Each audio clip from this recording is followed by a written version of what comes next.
Good morning all of you. जो आज का हमारा टॉपिक रहेगा एपी व्यू ऑफ पेल्विस, यानी कि जो पेल्विस का एपी व्यू हम कैसे करते हैं। इस वीडियो में हम सीखेंगे इनके common mistake, radiographic anatomy, technique factor, indication, patient positioning, centering point, fracture और साथ में बात करेंगे इमेज इवेल्युएशन के क्राइटेरिया के लिए। ये हमारे हिप रीजन की वीडियो नंबर 15 है। हम वीडियो स्टार्ट करते हैं। सबसे पहले बात करते हैं कि किसी भी पेल्विस के एपी व्यू को करते समय जो कॉमन मिस्टेक होती है हमारे सामने वो क्या होती है। सबसे पहला जो कॉमन मिस्टेक होता है कि जो हमारा पेल्विक का एरिया होता है, यानी कि जो स्ट्रक्चर होता है, वो प्रॉपर तरीके से इंटरनल रोटेशन ना हो पाना, जिसकी वजह से जो फीमरल नेक वाला एरिया होता है ये हमारे सामने कहीं ना कहीं मिस होने के बहुत ज़्यादा चांस होते हैं। अगर पेल्विक का बहुत ज़्यादा रोटेशन या रोटेशन ना हो तो उसकी वजह से जो हमारे सामने ऑब्ट्यूरेटर जो फॉर्मिना होती है, यानी कि जो स्ट्रक्चर देखेंगे, ये दोनों स्ट्रक्चर ये हमारे सामने समानताएं नहीं आएंगी। रोंग सेंटरिंग पॉइंट की वजह से जो एनाटॉमी होगी कहीं ना कहीं हमारे सामने कट होके आएगी। अगर मोशन ब्लर हो रहा है तो हमारे सामने जो इमेज है वो अनक्लियर आएगी। बहुत ज़्यादा एक्सपोजर जा रहा है या बहुत ज़्यादा कम एक्सपोजर जा रहे हैं तो जो हमारे सामने बोन डिटेल है वो हमारे सामने पुअर तरीके से विजुलाइज होगी। ये होते हैं हमारे पेल्विस के एपी व्यू करते समय कुछ कॉमन मिस्टेक। अब समझते हैं जो ये व्यू हैं बहुत ज़्यादा इम्पोर्टेंट क्यों माने जाते हैं। ये फर्स्ट लाइन इन्वेस्टिगेशन होता है किसी भी पेल्विक ट्रोमा के केस के लिए। पहला सबसे ज़्यादा जो प्रेफर करा जाता है हमारा एपी व्यू करा जाता है किसी भी पेल्विक, कोई भी पेल्विक का ट्रोमा केसेस हो उस कंडीशन में। ये हमारा कंप्लीट जो ओवरव्यू देता है, जो पेल्विक रिंग वाला एरिया होता है, यानी कि जो रिंग का स्ट्रक्चर होता है, ये हमारे सामने प्रॉपर तरीके से शो करता है। सबसे इम्पोर्टेंट पॉइंट माना जाता है। हेल्प करता है हमारे सामने जो हिप जॉइंट अलाइनमेंट है उसके चेक करने के लिए, यानी कि जो हिप जॉइंट वाला स्ट्रक्चर है इसकी अलाइनमेंट को बेटर तरीके से चेक करता है। इंसेंशियल होता है किसी भी फ्रैक्चर के डिटेक्शन के लिए, किसी भी सर्जरी के प्लानिंग के लिए सबसे ज़्यादा बेस्ट माना जाता है। और आज के टाइम में एडवांस जो इसकी मॉडलिटीज मानी जाती है, जैसे सिटी जो है हमारे सामने, वो सबसे बेटर तरीके से किसी भी स्ट्रक्चर को हमारे सामने शो कर सकती है। तो ये थे इसके कुछ कॉमन मिस्टेक और ये थे हमारे सामने कुछ इसके इम्पोर्टेंस होते क्या है। अब बात करते हैं जो हमारे सामने पेल्विस के एपी व्यू करने के लिए जो रेडियोग्राफिक कैसेट का यूज होता है वो क्या होता है। अगर कोई छोटा बच्चा है तो उसके लिए जो यूज होगा कैसेट वो 24x30 सेंटीमीटर कैसेट का यूज होगा, या अगर अवेलेबल नहीं है तो हमारे सामने जो लार्ज के लिए 30x40 सेंटीमीटर कैसेट का यूज होगा।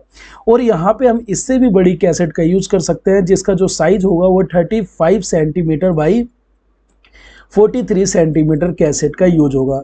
यानी कि ओवरऑल अगर हम इसके बेस देखें तो 14x17 इंच की कैसेट का हम किसी भी पेल्विक के स्ट्रक्चर के शो करने के लिए हम रेडियोग्राफिक कैसेट का यूज करते हैं।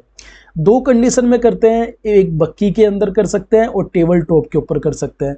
अगर कोई वेटेज कम हो या 5 से 7 या 10 साल का बच्चा हो तो हमारे लिए जो सबसे ज़्यादा प्रेफर करा जाता है वो टेबल टॉप होता है। अगर कोई एडल्ट पर्सन हो तो वहाँ पे हम इस जो बक्की वाला सिस्टम है, यानी कि बक्की के अंदर रेडियोग्राफिक कैसेट को रख के हम उस व्यू को कंप्लीट करते हैं।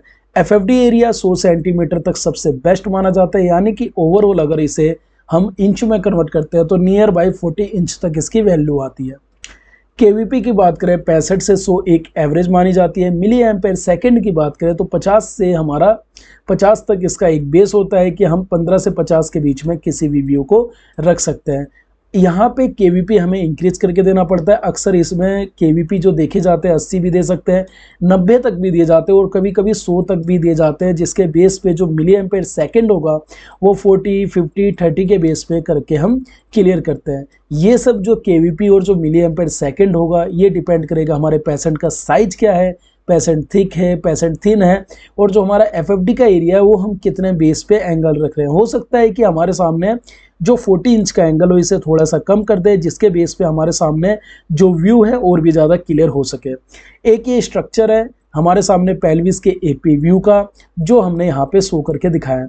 तो पेल्विस के एपी व्यू के लिए जो हमारे सामने रेडियोग्राफिक कैसेट का यूज, बक्की का यूज, एफएफडी, केवीपी और जो मिली एम्पेयर सेकेंड का यूज करेंगे वो सब इसमें टॉपिक क्लियर होते हैं। अब बात करते हैं जो व्यू होते हैं इनके लिए जो सबसे ज़्यादा इंपॉर्टेंट होता है किसी भी व्यू के लिए, जो इंडिकेशन होते हैं कब कब ये व्यू देखे जाएंगे।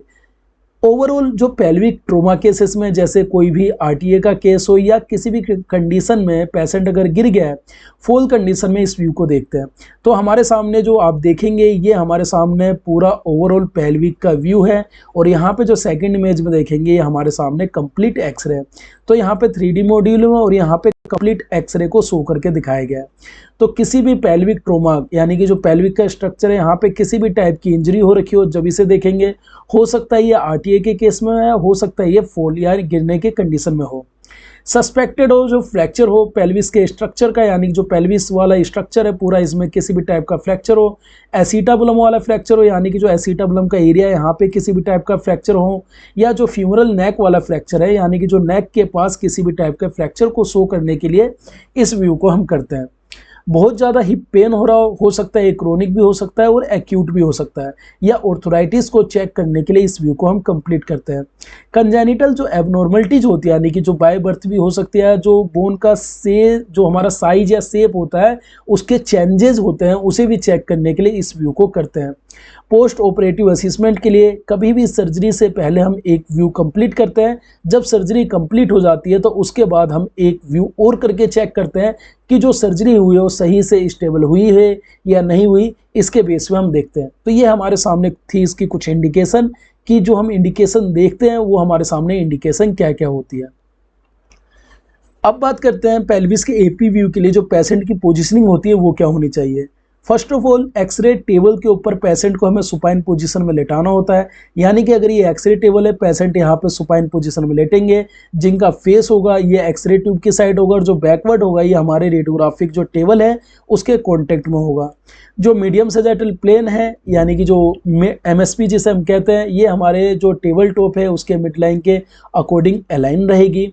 लेग्स पूरे एक्सटेंडेड होने चाहिए, और जो पेल्विक है वो ओवरऑल हमारा एडजस्टेड होना चाहिए, यानी कि जो लेग्स है ये एक्सटेंडेड हो और जो पेल्विक का स्ट्रक्चर है ये हमारे सामने प्रॉपर तरीके से एडजस्टेड हो। इंश्योर करना है एंटीरियर जो सुपीरियर इलियक स्पाइन है ये हमारे टेबल टॉप के है उसके इक्विडिस्टेंस हो। लेग्स को हमें इंटरनली रोटेट करना होता है 15 डिग्री से 20 डिग्री तक। ये करते इसलिए हैं क्योंकि इमेज रिसेप्टर के पैरेलल हमारी जो फीमरल नेक वाला एरिया है वो स्टेबल तरीके से हमारा कंप्लीट हो सके। आर्म जो है वो हम पेल्विस से हमेशा दूर रखेंगे, यानी कि इसके साइड में स्ट्रक्चर करके रखेंगे, या हो सकता है कि हेड के अपर साइड में हम व्यू को करके रख सकते हैं, कि जिसके बेस पे हमारे सामने जब हम पेल्विस का एपी करेंगे तो वहाँ पे किसी भी टाइप की आर्टिफैक्ट ना आए। इंश्योर करना है कि जो पेल्विक्स वाला एरिया है उस पर बिल्कुल भी रोटेशन नहीं होना चाहिए। ये सब हमें पेशेंट पोजीशन में ध्यान देनी होती है। अब हम एक कंप्लीट ओवरव्यू देख लेते हैं। तो सबसे पहले हमने समझे कि एक रेडियोग्राफिक टेबल के ऊपर पेशेंट को हमें सुपाइन पोजीशन में लेटाना होता है। MSP जो लाइन है ये परपेंडिकुलर होती है। इसके साथ साथ जो हमारी ये जो देखेंगे जो हमारा एंटीरियर सुपीरियर इलियक स्पाइन है ये हमारा इक्विडिस्टेंस होगा टेबल टॉप के। फेस एकदम स्ट्रक्चर के अकॉर्डिंग होगा। लेग्स पूरे एक्सटेंडेड हो गए। पेल्विक का पार्ट बिल्कुल भी रोटेशन नहीं होगा। हल्का सा हमें इंटरनली रोटेट करना होता है 15 से लेके 20 डिग्री तक। और ये जो हमारे दोनों फीट देखेंगे, इन दोनों को जैसे ही हम आपस में टच करते हैं तो हमारे सामने जो पेल्विक का स्ट्रक्चर है ये हमारे सामने क्लियर हो जाता है। और जो इंटरनल रोटेशन होता है इसकी वजह से जो हमारा फीमरल नेक वाला एरिया है ये हमारे सामने प्रॉपर तरीके से शो हो जाता है। पेल्विस के साइड में या तो हमारे हैंड रहेंगे या इसके ऊपर हमारे हैंड को रखा जाता है। इंश्योर करना होता है कि पेल्विस का बिल्कुल भी रोटेशन हमारे सामने ना हो। तो ये होती है इसकी पेशेंट पोजीशनिंग। अब बात करते हैं कि हमारे सामने जो सेंटरिंग पॉइंट होगी वो हम क्या क्या रखेंगे। तो यहाँ पे जो centering point vertical beam use करेंगे, यानी कि जो वर्टिकल रे है यहाँ पे हम वर्टिकल रे का यूज कर रहे हैं। जो मिड लाइन होगा एंटीरियर जो सुपीरियर इलियक स्पाइन है इसके लेवल पे हम चेक करते हैं। सेकंड पोजीशन में देखें तो अबाउट यानी कि 5 सेंटीमीटर बिलो ASIS, यानी कि जो हमारे सामने एंटीरियर सुपीरियर इलियक स्पाइन है। मिडवे बिटवीन बोल सकते हैं कि सिम्फिसिस जो प्यूबिस वाला एरिया है और जो एंटीरियर सुपीरियर इलियक स्पाइन है इसके मिडवे बिटवीन हम स्ट्रक्चर देखते हैं। यानी कि अगर ये हमारे सामने अगर इसका एंटीरियर पार्ट हो गया और जो सिम्फिसिस प्यूबिस हो गया तो मिडवे बिटवीन सेंटर पॉइंट पे हम इस व्यू को रख के किसी भी तरह हम इसे कंप्लीट करेंगे तो हमारे सामने कंप्लीटली व्यू आ जाएगा। अगर आप व्यू को चेक करेंगे तो यहाँ पे जैसे आप फील करेंगे तो आपको एक उभरा हुआ पार्ट दिखेगा, और नीचे फील करेंगे तो आपको नीचे की साइड में फ्यूमरल नेक के पास आपको एक उभरा हुआ पार्ट दिखेगा। जब ये पार्ट दिखेगा तो समझ जाना कि इसके मिडवे बिटवीन यानी कि स्ट्रक्चर यानी कि जो नेवल वाला एरिया, नाभि वाला एरिया, उसके हल्का सा नीचे व्यू को रख के हम इस व्यू को कंप्लीट करेंगे तो हमारे सामने जो स्ट्रक्चर होगा पेल्विक का, पूरा स्ट्रक्चर हमारे सामने शो होगा। अब बात करते हैं जो फ्रैक्चर होता है, फ्रैक्चर कौन कौन से देखे जाते हैं। हमारे सामने पेल्विक रिंग फ्रैक्चर देखा जाता है, यानी कि जो रिंग वाला स्ट्रक्चर है इसका हमारे सामने फ्रैक्चर देखा जाएगा। पहला फ्रैक्चर जो प्यूबिक रेमी फ्रैक्चर होता है, यानी कि जो रेमस वाला फ्रैक्चर होता है, ये सुपीरियर एंड इंटीरियर वाला जो फ्रैक्चर होता है ये हमारे सामने इसमें देखा जाएगा। जो एसिटाबुलर फ्रैक्चर यानी कि जो एसिटाबुलम वाला फ्रैक्चर होता है, ये सो लाइनिंग देखेंगे, यहाँ पे किसी भी टाइप का फ्रैक्चर शो हो सकता है। सैक्रल फ्रैक्चर यानी कि सैक्रल वाले पार्ट में किसी भी टाइप का फ्रैक्चर शो हो सकता है। जो सैक्रोइलियक जॉइंट होती है यहाँ पे किसी भी टाइप का फ्रैक्चर शो हो सकता है। नेक ऑफ फीमर फ्रैक्चर यानी कि जो फीमर का नेक है यहाँ पे किसी भी टाइप का फ्रैक्चर शो हो सकता है। साथ में जो इंटरट्रोचांट्रिक फ्रैक्चर होता है यानी कि जो लाइनिंग ये देख रहे हैं यहाँ पे किसी भी टाइप का जो फ्रैक्चर होता है इसे शो करते हैं। और यहाँ पे ग्रेटर का भी फ्रैक्चर दिख सकता है, और जो लेजर वाला एरिया है यहाँ पे लेजर वाले एरिया का और ग्रेटर वाले एरिया का भी फ्रैक्चर हमें देखने को मिलता है। इसमें हमें एक और पॉइंट ध्यान देना होता है, जो हम रेडियोग्राफिक कैसेट यानी कि अगर ये व्यू करने जा रहे हैं तो जो रेडियोग्राफिक कैसेट का यूज करेंगे, यानी कि जो हमारे सामने इलियक क्रेस्ट वाला एरिया यानी कि जो टॉप का एरिया देखेंगे इसके 5 सेंटीमीटर ऊपर यानी कि 2 इंच ऊपर एबव हम यहाँ पे रेडियोग्राफिक कैसेट का यूज करते हैं, कि जिसकी वजह से हमारी जो रेडियोग्राफिक एनाटॉमी है वो कटे नहीं और सारे व्यू हमारे सामने क्लियर हो जाए। अब बात करते हैं कि व्यू को करते समय जो इमेज कैरेक्टरिस्टिक होता है, यानी कि जब फाइनल इमेज में हम डन करेंगे तो हमारे सामने क्या व्यू होना चाहिए। इंटायर पेल्विक जो इंक्लूड यानी कि जो पूरा का पूरा ओवरऑल जो पेल्विक रीजन है हमारे सामने इंक्लूड होना चाहिए। बोथ जो इलियक विंग है ये हमारे सामने समांतर होनी चाहिए यानी कि इक्वल होनी चाहिए, किसी भी टाइप की इसमें चेंजेस नहीं होने चाहिए। जो ऑब्टरेटर जो फॉर्मूला है ये हमारे इक्वल साइज में होने चाहिए, यानी कि जो साइज देख रहे हैं ये हमारे इक्वल साइज में हो, इसमें किसी भी टाइप की हमारे सामने एरर ना हो या किसी भी टाइप का इसमें असमानताएं नजर नहीं आने चाहिए।